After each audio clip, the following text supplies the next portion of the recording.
Hello everyone, welcome back to Unity Mobile Ads Masterclass. In the previous video, we learned how to integrate AdMob banner ads into Unity. Today, we're going to implement interstitial ads. Interstitial ads are full screen advertisements that usually appear between game screens. These ads generally generate higher revenue than banner ads because they occupy the entire screen. So without wasting any time, let's get started. First of all, let's open up our ads manager script.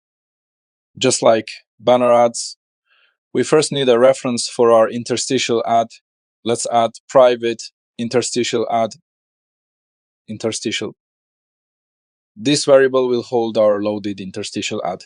Just like banner ads, Android and iOS have different ad unit IDs for interstitial ads. So let's create a new string, serialized field, private string, interstitial ad unit ID.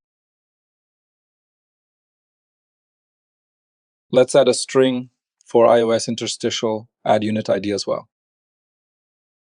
Before implementing interstitial ads, I'll organize my script a little bit. Right now, we already have banner ad code. And as this script grows, it can become messy. So I'll wrap the banner code inside a region. Regions don't affect the game logic. They're only used for code organization. The benefit is that we can collapse the full banner ad section and focus only on interstitial ads. First of all, we need a method that will be responsible for loading our interstitial ad from AdMob. Let's add private void load interstitial. Before loading a new interstitial ad, we should check if an old interstitial object already exists. Let's say if interstitial is not equal null. If it exists, we'll destroy it. Let's say interstitial.destroy. This is important because interstitial ads are full screen ad objects, and we don't want old ad objects staying in memory. After destroying it, I'll also set it to null. Let's say interstitial equals null. This makes sure our reference is completely cleared.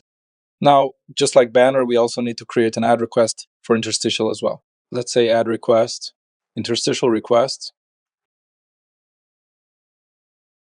equals new ad request. This request is sent to AdMob and tells Google that we want to load an interstitial ad. And now we'll create a load ad request, let's say interstitial ad dot load and pass interstitial ad unit ID for ad unit ID. And for ad request pass interstitial request, and for action events interstitial ad add-on load ad error. This above line is very important. Interstitial ads are loaded asynchronously. That means Unity will send a request to AdMob, but the ad will not load instantly. It may take a few seconds depending on internet speed and ad availability. So AdMob gives us a callback. Inside this callback, we get two things.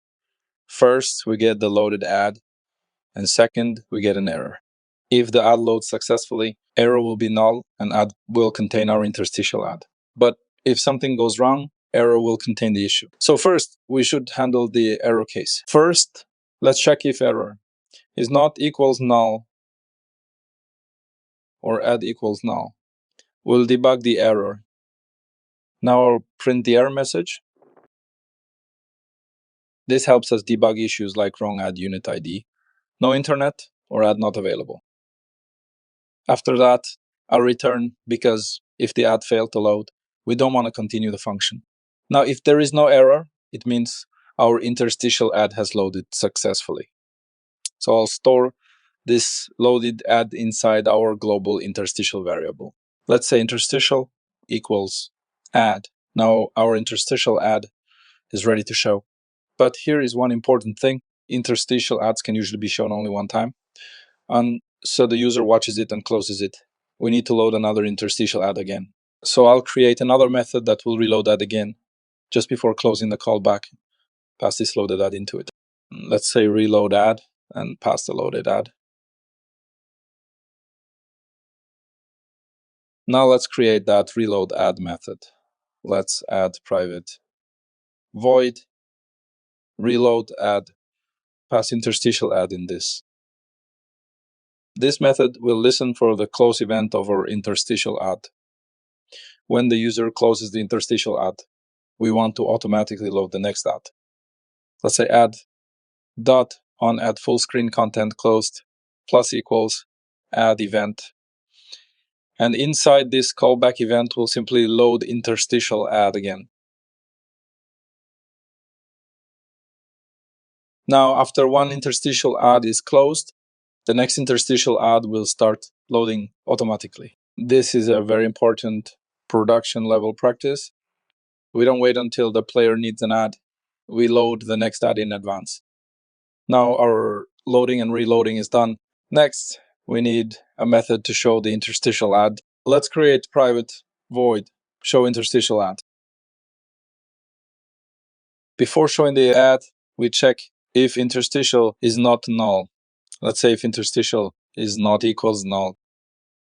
It means we have an ad object available. So we call interstitial.show. This will display the full screen interstitial ad.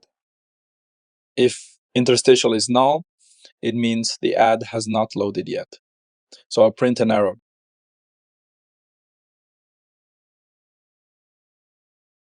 Now this method is private, so we cannot directly call it from a Unity UI button. For UI buttons, we need a public method. So I'll create public void show interstitial.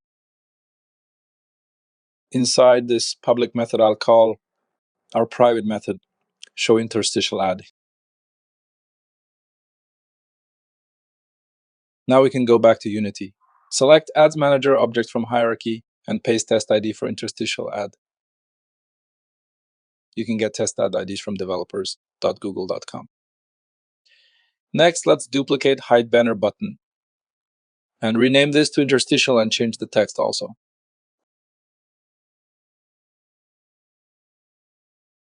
And assign the public show interstitial method in the onClick event. Hit play and test the interstitial ad. Now, if I click on interstitial button, we have an error because we didn't load our interstitial ad when our ads are being initialized. Let's open up our Ads Manager script. And let's copy the load interstitial method name and paste it where our ads are being initialized. Save script and back to Unity again. Let's hit play button and test it again. Let's clear our console first. And now if I press the interstitial button, as you can see, we have a full screen ad. Let's close this ad. And if I press on hide banner button, as you can see, our banner is no longer there. And if I press show banner, our banner appears again.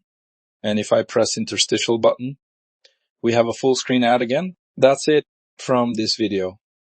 In the next video, we'll implement rewarded ads. Thanks for watching.